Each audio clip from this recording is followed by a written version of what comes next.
ವೀಕ್ಷಕರೆಲ್ಲರಿಗೂ ದೈನಿಕ ರಾಶಿ ಫಲ ವಿಶೇಷ ಕಾರ್ಯಕ್ರಮಕ್ಕೆ ಸ್ವಾಗತ. ಇವತ್ತಿನ ಈ ವಿಡಿಯೋದಲ್ಲಿ ನಾವು ವರ್ಷ 2026 ಜನವರಿ ತಿಂಗಳಿನ 22ನೇ ತಾರೀಕಿನ ದಿನ ಕುಂಭ ರಾಶಿಯ ಫಲಗಳನ್ನು ತಿಳಿದುಕೊಳ್ಳಲಿದ್ದು, ಈ ದಿನ ಕುಂಭ ರಾಶಿಯ ಜಾತಕದವರ ಪಾಲಿಗೆ ಹೇಗೆ ಸಾಬೀತಾಗಲಿವೆ, ಈ ದಿನ ಗ್ರಹ ನಕ್ಷತ್ರಗಳ ಸ್ಥಿತಿಗತಿಗಳೇನು ಮತ್ತು ಇಲ್ಲಿ ಉಂಟಾಗಲಿರುವ ಯೋಗಗಳ್ಯಾವುವು, ಈ ಯೋಗಗಳ ಪ್ರಭಾವ ನಿಮ್ಮ ಮೇಲೆ ಹೇಗೆ ಕಾಣಿಸಿಕೊಳ್ಳಲಿದೆ, ಜತೆಗೆ ಈ ದಿನಗಳಂದು ನೀವು ಹೊಂದಿರಬೇಕಾದ ಎಚ್ಚರಿಕೆ ಏನು ಅನ್ನೋದೆಲ್ಲವನ್ನ ವಿಸ್ತಾರ ರೂಪದಲ್ಲಿ ಇಲ್ಲಿ ತಿಳಿದುಕೊಳ್ಳೋಣ. ಮಾಹಿತಿ ತಿಳಿದುಕೊಳ್ಳುವುದಕ್ಕೂ ಮುನ್ನ ನಮ್ಮ ವಿನಂತಿ ಎಂದರೆ, ನೀವಿನ್ನೂ ನಮ್ಮ ಚಾನೆಲ್ ಸಬ್ಸ್ಕ್ರೈಬ್ ಮಾಡಿಲ್ಲವೆಂದರೆ ದಯವಿಟ್ಟು ಈಗಲೇ ನಮ್ಮ ಚಾನೆಲ್ ಅನ್ನು ಸಬ್ಸ್ಕ್ರೈಬ್ ಮಾಡಿ. ಹಾಗೆ ನಿರಂತರ ವಿಡಿಯೋ ಅಪ್ಡೇಟ್ಸ್ಗಳಿಗಾಗಿ ಪಕ್ಕದ ಬೆಲ್ ಐಕಾನ್ ಕ್ಲಿಕ್ ಮಾಡಿ. ವೀಕ್ಷಕರೇ, ದೈನಿಕ ರಾಶಿ ಫಲಗಳನ್ನು ತಿಳಿದುಕೊಳ್ಳುವುದಕ್ಕೂ ಮುನ್ನ ಈ ದಿನ ಗ್ರಹ ನಕ್ಷತ್ರ ತಿಥಿಗಳ ಮಾಹಿತಿ ಮತ್ತು ಯೋಗಗಳ ಕುರಿತು ನೋಡೋಣ. ಈ ದಿನವು ಗುರುವಾರದ ದಿನವಾಗಿರಲಿದ್ದು, ಮಾಘ ಮಾಸದ ಶುಕ್ಲ ಪಕ್ಷದ ಚೌತಿಯ ತಿಥಿ ಇರಲಿದೆ. ಚೌತಿ ತಿಥಿಯು ಈ ದಿನ ರಾತ್ರಿಯ 2:28 ಇರಲಿದ್ದು, ನಂತರದಲ್ಲಿ ಪಂಚಮಿ ತಿಥಿ ಪ್ರಾರಂಭವಾಗಲಿದೆ. ಜತೆಗೆ ಈ ದಿನ ಮಧ್ಯಾಹ್ನದ 2:27 ಶತಭಿಷ ನಕ್ಷತ್ರದ ಗೋಚರವಿರಲಿದ್ದು, ನಂತರದಲ್ಲಿ ಪೂರ್ವ ಭಾದ್ರ ನಕ್ಷತ್ರದ ಗೋಚರ ಪ್ರಾರಂಭವಾಗಲಿದೆ. ಜತೆಗೆ ಈ ದಿನ ಸಂಜೆ 5:38 ವರಿಯಾನ್ ಹೆಸರಿನ ಯೋಗ ಇರಲಿದ್ದು, ನಂತರದಲ್ಲಿ ಪರಿಗ ಹೆಸರಿನ ಯೋಗ ಪ್ರಾರಂಭವಾಗಲಿದೆ. ಇನ್ನು ಈ ದಿನ ಚಂದ್ರದೇವನು ಕುಂಭರಾಶಿಯಲ್ಲಿ ಗೋಚರಿಸಲಿದ್ದೆ, ಅದೇ ಸೂರ್ಯದೇವನು ಈ ದಿನ ಮಕರ ರಾಶಿಯಲ್ಲಿ ಗೋಚರಿಸಲಿದ್ದಾನೆ.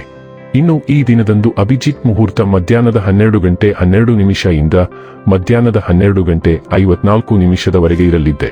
ಇದು ಈ ದಿನದ ಗ್ರಹ ನಕ್ಷತ್ರ ತಿಥಿಯ ಕುರಿತಾದ ಮಾಹಿತಿಯಾಗಿದ್ದು, ಇದರ ಆಧಾರದ ಮೇಲೆಯೇ ನಿಮ್ಮ ದಿನಚರಿಯಲ್ಲಿಯೂ ಬದಲಾವಣೆ ಕಂಡು ಬರಲಿದೆ. ಇನ್ನು ಈಗ ಈ ದಿನದ ಕುಂಭ ರಾಶಿಯ ಫಲಗಳ ಕುರಿತು ನೋಡುವುದಾದರೆ, ನಿಮ್ಮನ್ನು ನೀವೇ ನೋಡಿಕೊಳ್ಳುವ ಬಯಕೆಗೆ ಇತರರ ಅಗತ್ಯಗಳು ಕಡಿವಾಣ ಹಾಕುತ್ತವೆ. ನಿಮ್ಮ ಭಾವನೆಗಳನ್ನು ತಡೆಹಿಡಿಯಬೇಡಿ ಹಾಗೂ ವಿಶ್ರಾಂತಿ ಪಡೆಯುವ ಸಲುವಾಗಿ ನೀವು ಇಷ್ಟಪಡುವುದನ್ನೇನಾದರೂ ಮಾಡಿ. ಇಂದು ನಿಮಗೆ ಅನೇಕ ಆರ್ಥಿಕ ಯೋಜನೆಗಳು ದೊರಕುತ್ತವೆ. ಯಾವುದೇ ಬದ್ಧತೆಗೊಳಗಾಗುವ ಮುನ್ನ ಸಾಧಕ ಬಾಧಕಗಳನ್ನು ಎಚ್ಚರಿಕೆಯಿಂದ ಪರಿಶೀಲಿಸಿ. ಇಂದು ನೀವು ಇತರರ ಅಗತ್ಯಗಳಿಗೆ ಗಮನ ನೀಡಬೇಕಾದರೂ ಮಕ್ಕಳೊಂದಿಗೆ ಅತಿ ಉದಾರತೆ ತೋರಿಸುವುದು ತೊಂದರೆಗೆ ಕಾರಣವಾಗುತ್ತದೆ. ಪ್ರಣಯ ನಿಮ್ಮ ಹೃದಯ ಮತ್ತು ಮನಸ್ಸನ್ನು ಆಳುತ್ತದೆ. ಪ್ರಮುಖ ವ್ಯಾಪಾರ ನಿರ್ಧಾರಗಳನ್ನು ತೆಗೆದುಕೊಳ್ಳುವಾಗ ಇತರರ ಒತ್ತಡಕ್ಕೆ ಮಣಿಯಬೇಡಿ.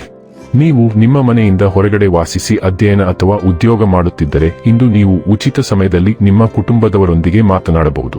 ಮನೆಯ ಯಾವುದೇ ವಿಷಯವನ್ನು ಕೇಳಿ ನೀವು ಭಾವನಾತ್ಮಕರಾಗಬಹುದು. ಇಂದು ನೀವು ನಿಮ್ಮ ಜೀವನ ಸಂಗಾತಿಯ ಜೊತೆ ಹೀಗೆ ಅದ್ಭುತವಾದ ಸಮಯವನ್ನು ಕಳೆಯಬಹುದು. ವಿಶೇಷವಾಗಿ ರಿಯಲ್ ಎಸ್ಟೇಟ್ನಲ್ಲಿ ಲಾಭದಾಯಕ ಒಪ್ಪಂದ ಇಂದು ಮುಕ್ತಾಯಗೊಳ್ಳುವ ಸಾಧ್ಯತೆ ಇದೆ. ಸಕಾರಾತ್ಮಕ ಚಿಂತನೆಯು ನಿಮ್ಮ ನಿಜವಾದ ಶಕ್ತಿ ಮತ್ತು ನೀವು ಅದಕ್ಕೆ ಪೂರಕವಾಗಿರಬೇಕು. ಈ ಗುಣವನ್ನು ನಿಮ್ಮ ಹತ್ತಿರವಿರುವ ಯಾರಾದರೂ ಪ್ರೋತ್ಸಾಹಿಸುತ್ತಾರೆ. ನೀವು ಜೀವನದ ಸಂತೋಷಗಳನ್ನು ಆನಂದಿಸಲು ಮತ್ತು ಆಧ್ಯಾತ್ಮಿಕ ಬೆಳವಣಿಗೆಗೆ ಸಾಕ್ಷಿಯಾಗಲು ಸಾಧ್ಯವಾಗುತ್ತದೆ. ಹೊಸ ಒಳನೋಟಗಳು ನಿಮಗೆ ಏಳಿಗೆಗೆ ಸಹಾಯ ಮಾಡುತ್ತವೆ. ಆರೋಗ್ಯ ಮತ್ತು ಸ್ವಾಸ್ಥ್ಯ ಬಗ್ಗೆ ತಿಳಿದುಕೊಳ್ಳೋಣ. ಈ ದಿನಕ್ಕೆ ಕಡಿಮೆ ಮಟ್ಟದ ಶಕ್ತಿ ಮತ್ತು ಕಳಪೆ ತ್ರಾಣವನ್ನು ಸೂಚಿಸಲಾಗಿದೆ.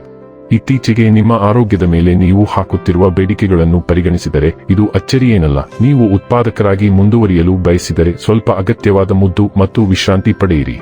ನೀವು ನಿಮ್ಮ ಸ್ವಂತ ದೈಹಿಕ ಮಿತಿಗಳನ್ನು ಅರ್ಥಮಾಡಿಕೊಳ್ಳಬೇಕು ಮತ್ತು ಅದಕ್ಕೆ ತಕ್ಕಂತೆ ವಿಶ್ರಾಂತಿ ತೆಗೆದುಕೊಳ್ಳಬೇಕು. ತುಂಬಾ ವೇಗವಾಗಿ ವಾಹನ ಚಲಾಯಿಸುವುದು ನಿಮ್ಮ ದೈಹಿಕ ಆರೋಗ್ಯಕ್ಕೆ ಹಾನಿಕಾರಕವಾಗಬಹುದು. ಡೈಲಿ ಲವ್ ಮತ್ತು ರಿಲೇಶನ್ಶಿಪ್ ಬಗ್ಗೆ ತಿಳಿದುಕೊಳ್ಳೋಣ. ನೀವು ಉಷ್ಣತೆ ಮತ್ತು ಔದಾರ್ಯದಿಂದ ನಿಮ್ಮನ್ನು ವ್ಯಕ್ತಪಡಿಸಿದಾಗ ನಿಮ್ಮ ಆಂತರಿಕ ಕಾಂತಿ ಹೊಳೆಯುತ್ತದೆ. ಭಾವನಾತ್ಮಕ ವಿಪರೀತಗಳು ಮೇಲ್ಮುಖವಾಗಿ ಹೊರಹೊಮ್ಮಿದಾಗ ಒಂದು ಸವಾಲು ಉದ್ಭವಿಸಬಹುದು. ಅದು ನಿಮ್ಮನ್ನು ಸ್ಥಿರವಾಗಿ ಮತ್ತು ಸ್ಪಂದಿಸುವಂತೆ ಒತ್ತಾಯಿಸುತ್ತದೆ. ಸಂವಹನವು ತೀವ್ರ ಅಥವಾ ಅಗಾಧವಾಗಿ ಅನಿಸಬಹುದು, ಆದರೆ ನಿಮ್ಮ ಬುದ್ಧಿ ಮತ್ತು ಸ್ಪಷ್ಟತೆ ನಿಮಗೆ ಮಾರ್ಗದರ್ಶನ ನೀಡುತ್ತದೆ. ನೀವು ಪ್ರಾಮಾಣಿಕ ಸಂವಾದಕ್ಕೆ ಜಾಗವನ್ನು ತೆರೆದಾಗ ಭಾವನಾತ್ಮಕ ಪ್ರಗತಿ ಸಾಧ್ಯವಾಗುತ್ತದೆ. ತಿಳುವಳಿಕೆ ಮತ್ತು ಚಿಂತನಶೀಲ ವಿನಿಮಯದ ಮೂಲಕ ಸಂಪರ್ಕವನ್ನು ಗಾಢವಾಗಿಸಲು ಈ ಕ್ಷಣವನ್ನು ಸ್ವೀಕರಿಸಿ. ವೃತ್ತಿ ಮತ್ತು ಹಣ ಬಗ್ಗೆ ತಿಳಿದುಕೊಳ್ಳೋಣ. ಆತ್ಮವಿಶ್ವಾಸ ಹೆಚ್ಚಾದಂತೆ ನಿಮ್ಮ ವೃತ್ತಿ ಮತ್ತು ಅಧ್ಯಯನಗಳು ಕೇಂದ್ರ ಹಂತವನ್ನು ಪಡೆಯುತ್ತವೆ. ಸೃಜನಶೀಲ ವಿಚಾರಗಳು ಸುಲಭವಾಗಿ ಹರಿಯುತ್ತವೆ, ಆದರೆ ನೆಲೆಗೊಳ್ಳುವುದು ಮುಖ್ಯ. ತಾರ್ಕಿಕ ಚಿಂತನೆಯು ಸ್ಥಿರವಾದ ಪ್ರಗತಿಯನ್ನು ಬೆಂಬಲಿಸುತ್ತದೆ ಮತ್ತು ನಿಮ್ಮನ್ನು ಪರಿಣಾಮಕಾರಿಯಾಗಿ ದೃಢಪಡಿಸಿಕೊಳ್ಳಲು ಸಹಾಯ ಮಾಡುತ್ತದೆ. ಸವಾಲುಗಳು ಎದುರಾದರೂ ಸಹ ನಿಮ್ಮ ದೃಷ್ಟಿಕೋನಗಳಲ್ಲಿ ದೃಢವಾಗಿರಿ ಮತ್ತು ಉತ್ತಮ ಫಲಿತಾಂಶಗಳಿಗಾಗಿ ಗಮನ ಮತ್ತು ದೃಢನಿಶ್ಚಯದಿಂದ ಕಾರ್ಯಗಳನ್ನು ಸಮೀಪಿಸಿ. ಇನ್ನು ಕೊನೆಯದಾಗಿ ಈ ದಿನ ಮಾಡಿಕೊಳ್ಳಬೇಕಾದ ಉಪಾಯಗಳ ಕುರಿತು ನೋಡುವುದಾದರೆ, ಕುಟುಂಬ ಜೀವನವನ್ನು ಸುಧಾರಿಸಲು ಯಾವುದೇ ಬಡ ವ್ಯಕ್ತಿಗೆ ಕಬ್ಬಿಣದ ಪಾತ್ರೆಗಳನ್ನು ದಾನ ಮಾಡಿ. ವೀಕ್ಷಕರೇ, ಇದಾಗಿತ್ತು ಕುಂಭ ರಾಶಿಯ ಜಾತಕದವರ ದೈನಿಕ ರಾಶಿ ಫಲದ ಮಾಹಿತಿ ಇಷ್ಟವಾದರೆ ವಿಡಿಯೋವನ್ನು ಲೈಕ್ ಮತ್ತು ಶೇರ್ ಮಾಡಿ. ಹಾಗೆ ಚಾನೆಲ್ ಸಬ್ಸ್ಕ್ರೈಬ್ ಮಾಡುವುದರ ಜೊತೆಗೆ ನಿರಂತರ ವಿಡಿಯೋ ಅಪ್ಡೇಟ್ಸ್ಗಳಿಗಾಗಿ ಪಕ್ಕದ ಬೆಲ್ ಐಕಾನ್ ಕ್ಲಿಕ್ ಮಾಡಿ.